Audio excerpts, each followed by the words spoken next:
শুরু করছিলাম আপনার হচ্ছে 10 টাকা প্লেট থেকে, একদিনে 89,000 টাকাও বিক্রি করছি আপনার। লন্ডন থেকে আসে শুধু আমার ফুচকা খাওয়ার জন্য।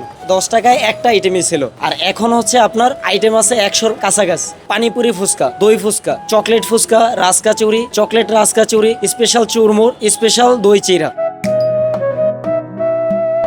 আমার 2020 সালে এসএসসি কমপ্লিট হয়, তো ওই সময়ে আপনার করোনা শুরু হয়। ওই করোনার টাইমে আপনার এমন এক সিচুয়েশন আসে যে সবকিছু ক্লোজ হয়ে যাচ্ছে। তখন আর মাথায় প্ল্যান আসে যে আসলে আমি কিছু একটা করতে চাই। তো ওই চিন্তা থেকে আপনার যখন আমি আমার পাশে দেখতেছিলাম যে একটা ছোট একটা ঠেলা ভ্যান বিক্রি করবে এক ভাই, তো আমি যেই বাসায় আসছিলাম ওই বাসার পাশে আপনার ওই ভ্যান বিক্রি করে পরে ওইটা আমি 2,000 টাকা দিয়ে আমি আপনার ওই ভ্যানটা নিলাম। ঠেলা ভ্যান আপনার ওই যে ফুচকা আলাম, আমরা যে ফুচকা বিক্রি করে ছোট ফুচকা, তো আমি প্রথমে আপনার ছোট ফুচকা শুরু করি। তো ছোট ফুচকা শুরু করার পরে আপনার প্রায় ওই প্রথম দিন আমার যাত্রা ছিল আপনার 1400 টাকা। ওই 1400 টাকা থেকে আজকে আমার এই পর্যন্ত আমি আসছি আপনার একদিনে 89,000 টাকাও বিক্রি করছি আপনার।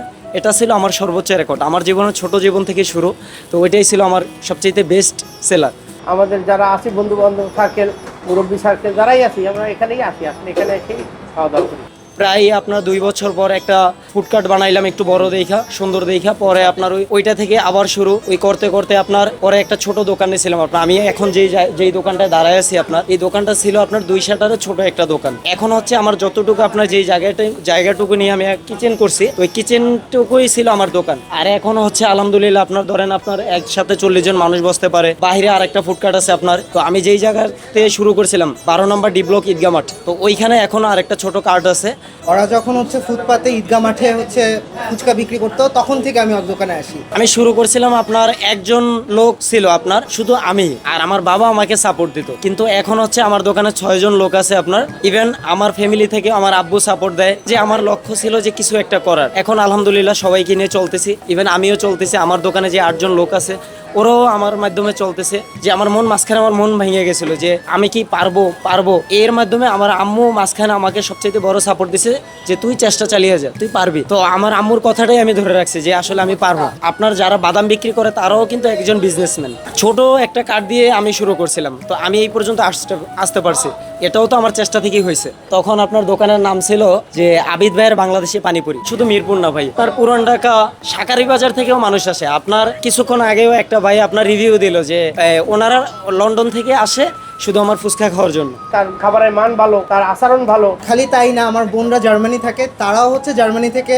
দেশে আসলে অবশ্যই হচ্ছে আবিদের দোকানে আসে। আজকে আমার জন্মদিন ভাইয়া, আমি ওকে জিজ্ঞাসা করছিলাম যে হচ্ছে কোথায় খাবে খানা, যে যেখানে যেতে চায়। ও কিন্তু ভাইয়া বলছে যে না ভাইয়া, আমি আবিদ ভাইয়ার দোকানে এসে ফুচকা খাবো। কোয়ালিটি নিয়ে ভাইয়া কখনো হচ্ছে মানে ও কম্প্রোমাইজ করে না, অ্যান্ড ওর খাবারের মান মানে এটা না আসলে কেউ বুঝতে পারবে না।